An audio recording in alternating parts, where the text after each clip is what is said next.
Hi friends, welcome to our channel. నా పేరు భీమన్న, మీరు చూస్తున్నారు బాలపంచ్ అనమాట. సో ఫ్రెండ్స్, ఇవాళ వీడియో ఏంటంటే ప్రజెంట్ ఈ మొదటి పెద్ద వర్షానికైతే, పెద్ద తుఫానికైతే కొంతవరకు మనము సక్సెస్ అయ్యామన్నమాట. దానికి కారణం ఏంటంటే మన కోళ్ళని ఏమంటారు వర్షానికి తడవకుండా చూసుకోగలిగాం.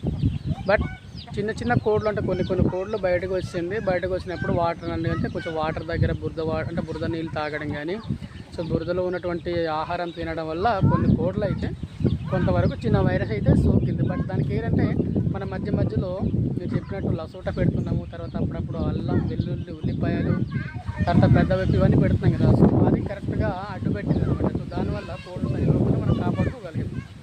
సో ఇంకోటి ఏంటంటే ఎవరైనా మీకు ఇలా చెట్లు పెట్టుకుంటే ఖచ్చితంగా వర్షానికి తడవకుండా చూడండి. అండ్ వర్షం పడుతున్నప్పుడు రా ఫుడ్ పెట్టకండి, అంటే కొంచెం గట్టి ఫుడ్ పెట్టకండి, అంటే కొంచెం గట్టిగా ఉంటుంది కదా అలాంటి ఫుడ్ పెట్టకండి, ధాన్యం కానీ. అంటే మీకు వీలైతే నిజంగా నేను చెప్తున్నాను, నేను ప్రాక్టికల్గా చెప్తున్నాను, ఎవరైతే కోళ్ళు పెంచుకుంటున్నారో ఎక్కువ శాతం తౌడు పెట్టడానికి ట్రై చేయండి.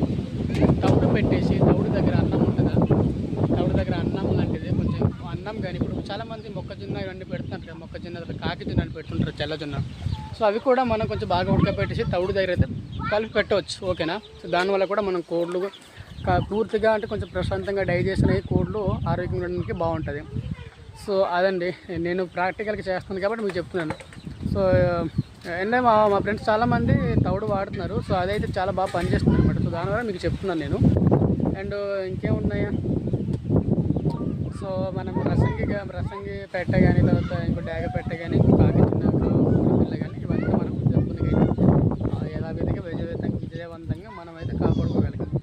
తర్వాత ఇంకోటి మళ్ళీ రీసెంట్గానే మన దగ్గర కరెక్ట్ టైంకి డబ్బులు లేదు, మళ్ళీ లాస్ట్ ఇయర్లో కానీ అనుకున్నాను, కానీ దేవుడి దయ వల్ల ఒకటి జరిగిందనమాట. ఇక్కడ చూడండి, మనం ఫస్ట్ చూసారు కదా, అప్పుడైతే ఈ తార్పలు ఉండింది, మళ్ళీ కారిపోతుండడంతో ఇంకొక తార్పలు అయితే కొనుక్కు తేయడం జరిగింది. సో ఇదనమాట ఈ తార్పలు అండి, ఓకేనా. సో ఇదొక 700, ఇదొక 700, 1400తో అయింది, ఓకేనా. ఇక్కడ 1400 అయింది. లోపల ఇంకోటి చూపిస్తాను, షెడ్ మీరు తక్కువలో చేయాలంటే మీకు చూపిస్తాను, ఓకేనా. సో ఈ కర్రలు ఇవన్నీ మొత్తం అంతా మన వెనకాల అడవి ఉంటుంది చూడండి, చూపిస్తాను. వెనకాల కొండ కనిపిస్తుందా, సో అక్కడ. తర్వాత ఇవంతా మనకు కొంచెం మీరు ఏమంటారని చెప్పండి, ఇక్కడ మనకు కొంచెం అలా పట్టుకోవచ్చు అనమాట. ఒక దగ్గర నుంచి మా ఫ్రెండ్ వాళ్ళ అలా తీర్చారనమాట. తర్వాత ఇది ఉంది కదా, ఈ నెట్టు మనకి మస్కిటో నెట్ అనమాట. సో ఇదైతే ఒక 1500 దాకా అయింది. అండ్ ఓకే, ఇంకా తాడు కదా, ఈ తాడు ఒక 250 రూపాయలు తాడు. సో మొత్తం మీద అంటే ఒక 2000 రూపాయలతో మనం ఈజీగా అయితే మనము షెడ్ని అయితే ఏర్పాటు చేయడం జరిగింది. సో అది ఫ్రెండ్స్ ఇవాళ వీడియో. అండ్ నచ్చితే లైక్ చేయండి, షేర్ చేయండి, సబ్స్క్రైబ్ చేయండి. అండ్ మనకు